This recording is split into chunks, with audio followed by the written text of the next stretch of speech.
The old mill at Sciota sits along Route 209 in Monroe County as a quiet reminder of America's past. A mill stood at this location before the United States of America ever existed. It not only produced flour as well as feed for livestock, it served as a storehouse and post for the military. This is the story of a piece of American history and how it is being preserved today so future generations may remember its contribution to this country. Brinker's Mill was first built as a log structure as early as 1729, a good 47 years before America's Declaration of Independence. It was constructed by Jacob Brinker along the McMichaels Creek in Hamilton Township. It was built primarily of logs. The old mill was located along an important route which took travelers from Easton to Wilkes-Barre. It was because of this that it became an important stop for General John Sullivan. His expedition of 1779 to quell the Iroquois Indians brought him to Sciota. In June of that year, the expedition used the mill as a storehouse for supplies and as an advance post for about 4,000 men. I cannot stay in my shop any longer. I must take up arms and fight against them. The massacre in Wyoming was a very bloody thing. In 1790, the mill changed hands from Jacob Brinker to John George Keller. By 1800, the log mill had deteriorated and was replaced by the present structure, built by Bernard Fenner. The operation of a mill is quite ingenious. It uses the force of water to move a stone wheel that grinds the grain. So a mill is built along a creek or stream, where a dam is then constructed. The water flowing over the dam provides sufficient and constant volume to move a water wheel. The new mill at Sciota had what is called an overshot wheel. It is very efficient and it can harness over 85% of the potential energy in falling water. However, it is more difficult to build. Mounted vertically on a horizontal axle, it has angled troughs, also called buckets, mounted all around the rim. Water fills these buckets from above, making one side of the wheel heavy and causing it to turn as the water in the buckets fall. At the bottom, the buckets are in an inverted position so that they spill out the used water, which flows gently away. The overshot is primarily a gravity wheel, in that it is the dead weight of water in the buckets that causes it to turn. It was quite a sophisticated operation for its day, producing various types of flour as well as feed for livestock.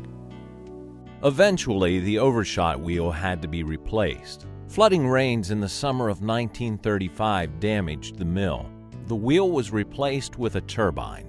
It operates on a similar principle as the tub wheel.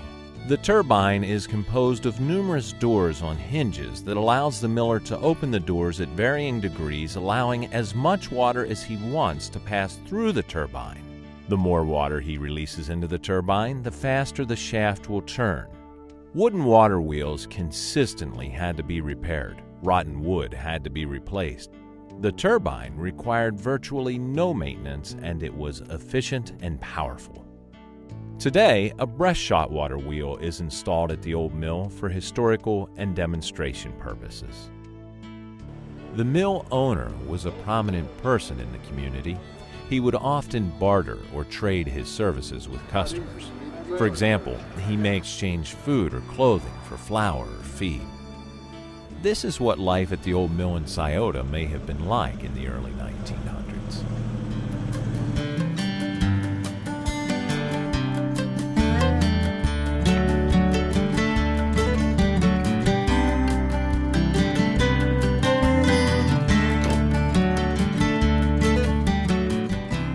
Good morning, Jack. Good morning, William. How are you today? Not too bad. We need some flour. We got a lot of baking to do, and I got some grain to drop off. Well, we have the flour, and who's this young lady? This is my granddaughter, Olivia. Good morning, Mr. Snyder. Good morning, Olivia. She's never seen a mill operate before. She's been talking about it all day, so I brought her along, and would you show us the process? I sure will. You step inside, we'll start out. Sure enough.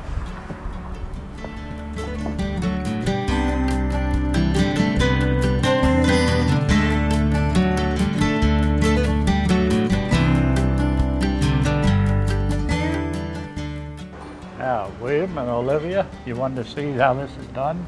And we walk over here and we'll put it in. How about that? And we dump it in right here.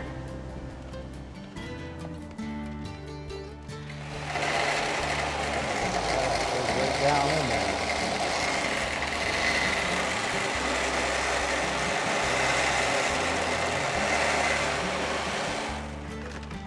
There.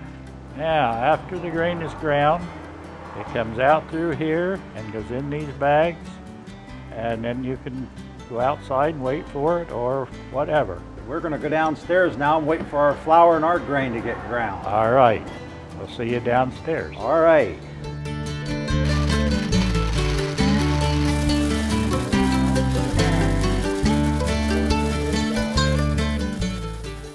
Now, Olivia, you saw the corn come down here, and it goes down here on the stones, and it gets ground.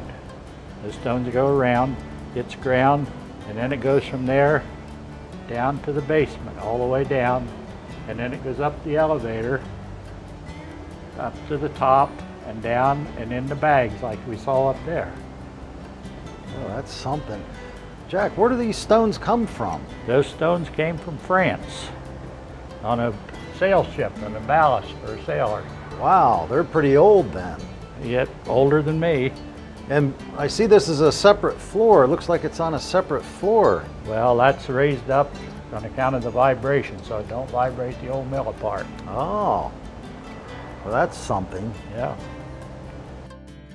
And that was life at the busy mill until it finally ceased operations in 1954. In that time, the mill had passed from the Fenner family to the Snyder family. It was then acquired by Eugene Haller. He eventually sold it to Carl Hope, a successful Philadelphia real estate developer who also purchased the Shawnee Inn.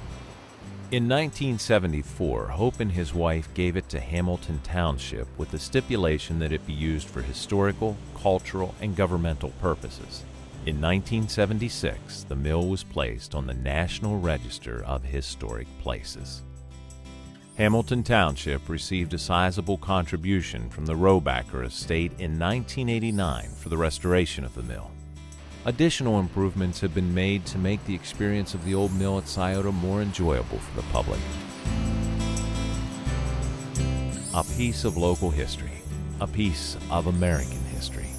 The old mill at Sciota stands today because of the dedication of many individuals. Various fundraisers are held to ensure the upkeep of the structure. A committee oversees the maintenance of the mill and its future needs. If you'd like to contribute or find out more about the Old Mill at Sciota, contact the Old Mill Committee in care of Hamilton Township, Post Office Box 285, Sciota, PA 18354, or call 570-992-7020.